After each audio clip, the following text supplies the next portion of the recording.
What is going on, Jet fans? Matt O'Leary back with another video here to preview Jets Texans Thursday Night Football Week 9.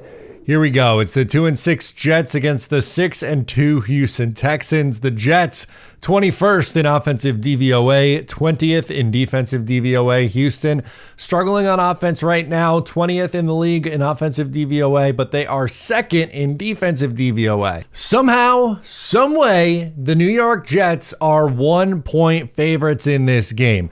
You could sign up for BetUS using promo code YouTube150 and receive a 150% match deposit bonus on your first deposit up to $2,000.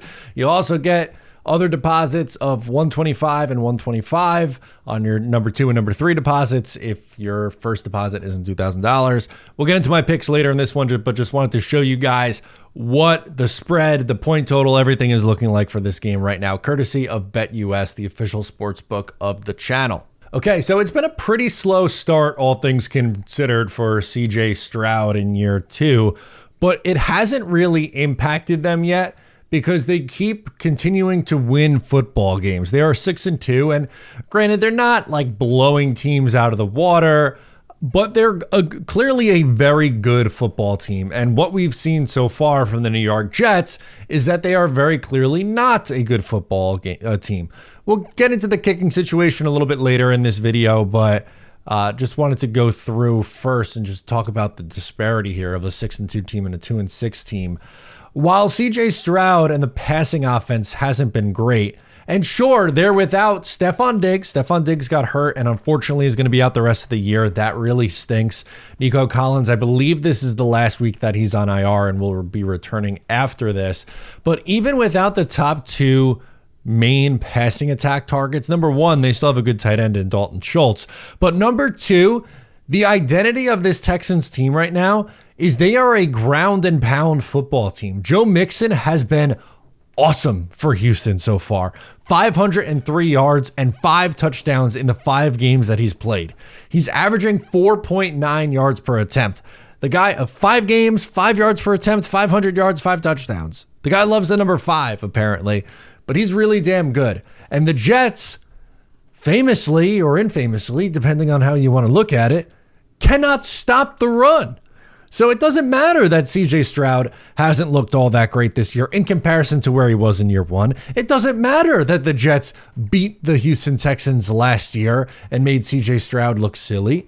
What matters is right now, they are running the crap out of the ball. They're running it at will, and the Jets cannot stop the run. That's an issue. That is a major red flag for this game. The second red flag that we got to hit on is the pass rush of the Houston Texans. They are led by a dynamic duo, a young buck in Will Anderson, who was a rookie last year, has 7.5 sacks so far this year through 8 games. And Danielle Hunter, on the opposite side, he's got 5.5 sacks.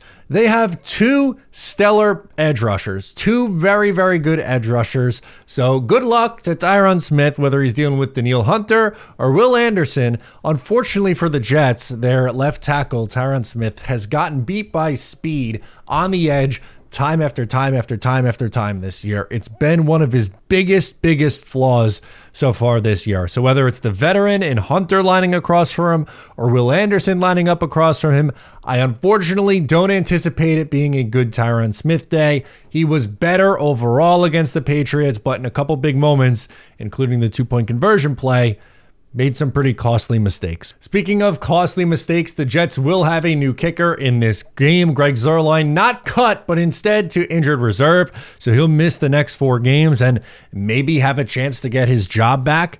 In the interim, the Jets signed 2 kickers to their practice squad. Still don't know which one of these 2 will be kicking against the Houston Texans tomorrow night. Game is just a little over 24 hours from now. But Riley Patterson and Spencer Schrader are signed to the practice squad.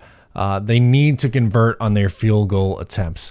This is something that's killed the Jets. Now, I'm not saying Greg Zuerlein is the reason why they're 2-6. There are a long list of reasons why this season has gone poorly and why they are 2-6 right now.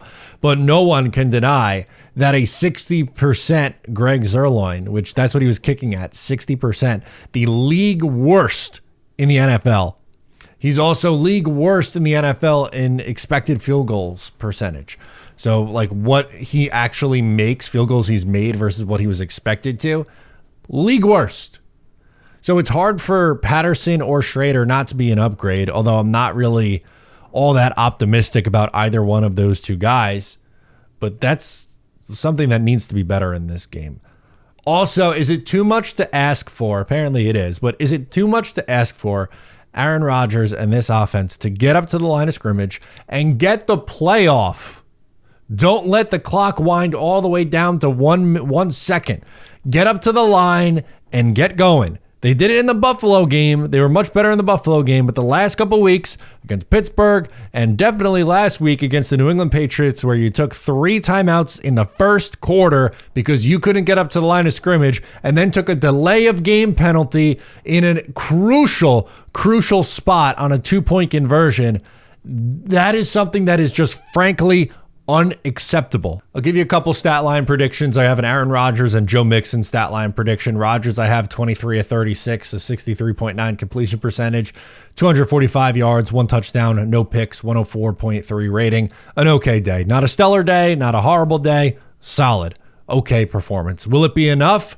Not if Joe Mixon does this, what I think he can do. 22 carries, 103 yards, 2 touchdowns. He's getting the rock over 20 times a game his last couple times out. He's going over 100 yards a game. He is going to be a huge factor. And even though the whole world knows they're going to run the football, the confidence level that I have in the New York Jets being able to stop the run is unfortunately just not very high. All right, it's time to get into the score prediction segment. The Jets are 1-point favorites. Spoiler, am not picking the New York Jets. Give me the Texans really on the money line, but we picked against the spread. I'm taking the Texans +1, and outright in this game, I have the Texans winning 24-17. Score looking a little bit closer than what it'll actually feel like on Thursday night. The Jets have dropped 5 games in a row. I think they make it 6 games in a row. They're wearing the all-black jerseys on Halloween. Fantastic. Great. They look good. All those things are true.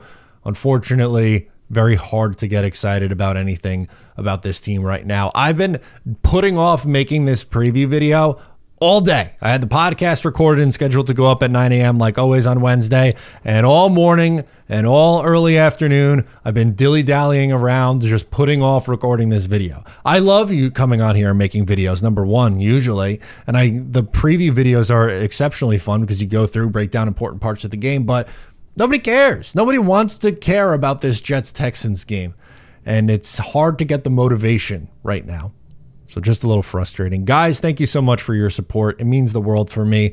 I know everyone's frustrated with the New York Jets right now, but the fact that you guys are still tuning in and listening to my videos and content really means the world. I appreciate you guys. If you're new here, make sure to subscribe, like the video before you go. I'll catch you next time.